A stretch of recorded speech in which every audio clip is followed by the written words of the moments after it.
You've been in a conversation where something felt wrong.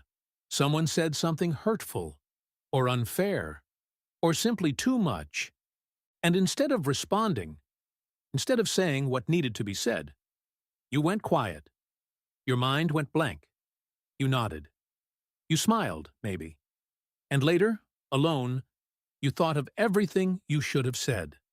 Most people call this weakness, or conflict avoidance, or being too sensitive. Stephen Porges calls it something else entirely. He calls it your nervous system doing exactly what it was designed to do. And once you understand what that means, you will never see yourself the same way again. In 1994, a neuroscientist named Stephen Porges published a theory that quietly changed everything we thought we knew about the human nervous system. Until then, science had a simple model. Two systems.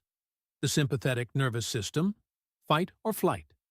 The parasympathetic, rest and digest. Threat comes in, you either run or fight.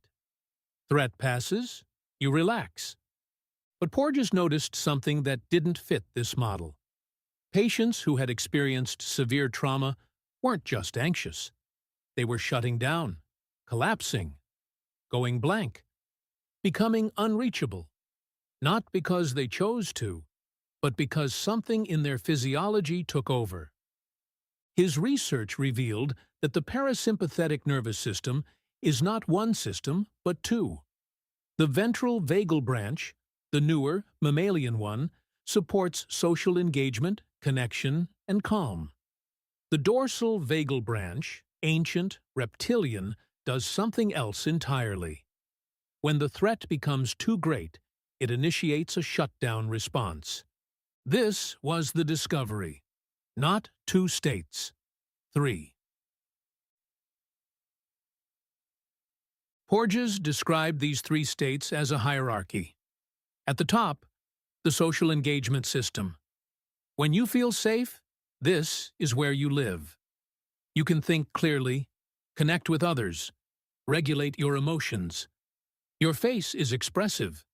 Your voice has tone. You are, in the fullest sense, available. When a threat enters, an argument, a deadline, a raised voice, the system drops down. The sympathetic nervous system activates. Heart rate increases. Muscles tense. You are ready to act. This is fight or flight. But if fight or flight are not viable options, if the threat is too big, too close, too inescapable, the nervous system drops one level further, to its most ancient response, parasympathetic immobilization, shutdown. Heart rate slows, breathing shallows, thinking narrows. The world becomes distant. You are still there, but something essential has gone offline. This is not weakness. This is the oldest survival mechanism in vertebrate biology. Here is what makes Porges' theory personal. The nervous system doesn't decide to shut down based on what is actually happening. It decides based on neuroception, an unconscious process by which the body constantly scans for cues of safety or danger. This scan happens below awareness, before thought, faster than any conscious decision could be made. This means your nervous system can trigger a shutdown response not because you are in danger, but because something in the current moment matches the pattern of a time when you were. A tone of voice, a particular silence, the way someone looks at you when they're disappointed. These are not threats. But if your nervous system learned, early enough, that they preceded something painful, it responds as if they are. Research confirms that in people who have experienced repeated stress or trauma, flexible movement between these autonomic states is often lost. Instead of flowing naturally between engagement, mobilization, and rest, the nervous system oscillates between fight or flight and shut down, without reliable access to the calm, connected state at the top. You don't choose this. It is not a character flaw. It is a nervous system that learned, from experience, that certain situations require a certain response, and never got the signal that it was safe to update. Most people imagine shutdown as dramatic, a person collapsing, unable to function. But most of the time it is quieter than that. It is the moment in a difficult conversation when your mind goes blank and you can't find words. It is the strange calm that descends when something terrible happens. A calm that doesn't feel like peace, but like distance. It is lying in bed unable to move. Not because you're tired, but because something in you has simply stopped. It is the smile you give when you mean the opposite. The "I'm fine" that you say because somewhere between the feeling and the words, something disconnected. And often, after these moments pass, there is shame. The thought that you should have done something different, that a stronger person would have spoken up, would have left, would have fought back. Porges' work says something different. It says that your nervous system made a calculation, one it has been making since before mammals existed, and it protected you the only way it knew how. Not bravely, not consciously, but completely. One of Porges' most striking findings involves the vagus nerve itself, the longest nerve in the body, running from the brainstem to the colon. As the vagal pathways evolved in mammals, the nerve that regulates the heart became structurally linked to the nerves that control the muscles of the face and head. The result is what Porges calls the social engagement system, a biological integration of inner state and outward expression. What this means is that your face is not just showing what you feel, your face is regulating what you feel. When you make eye contact with someone safe, when you hear a calm voice, when someone's expression tells you that you are not in danger, your nervous system responds. Heart rate adjusts, breathing slows, the higher system comes back online. This is why a single conversation with the right person can shift something that hours of trying to calm yourself couldn't. It is why isolation is so physiologically costly, and it is why the most powerful signal of safety is not a thought.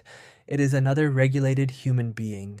For years, anxiety was understood as a problem of thought, catastrophic thinking, irrational beliefs. The solution, accordingly, was to think differently. Porges' work complicates this, not by dismissing thought, but by showing that thought is downstream of something deeper. If your nervous system is stuck in a lower state, oscillating between fight or flight and shutdown without reliable access to safety, telling yourself to calm down is like telling a car with a broken accelerator to drive more smoothly. The instruction is not wrong, but it is aimed at the wrong level. The nervous system doesn't respond to instruction. It responds to experience, to the felt sense of safety in the body, to regulation, in yourself, and in the presence of others who are regulated. Porges described this process as co-regulation, the way that one nervous system can help another find its way back to safety. Neural connections are strengthened through repeated experiences of safety, allowing the nervous system to adapt, to find homeostasis more easily, to move between states with greater flexibility. This is not a quick process, but it is a real one. The practices that support it are simpler than most people expect. Slow, extended exhales, which directly stimulate the vagus nerve. Time in the presence of calm, safe people, movement that is rhythmic and predictable, music, nature. Anything that sends the nervous system the signal again and again that the threat has passed, not because you think it has, because your body begins to believe it. Stephen Porges spent decades studying the vagus nerve before most people had heard of it. What he found was not just a theory about the nervous system, it was a new way of understanding what it means to be human and what it means to survive. The shutting down you have done, the going quiet, the disappearing inside yourself when something became too much. These were not failures of character. They were the oldest parts of you, doing what they were built to do. The work is not to stop those responses through willpower. The work is to give your nervous system enough experiences of safety, real, embodied, felt safety, that it slowly, gradually learns that it doesn't have to go there anymore. That process is possible, the science says so, and it starts with understanding what has actually been happening, not in your mind, but in your body all along. If this changed how you see yourself, share it with someone who needs to hear it, because somewhere right now, someone is calling themselves weak for something that was never weakness at all.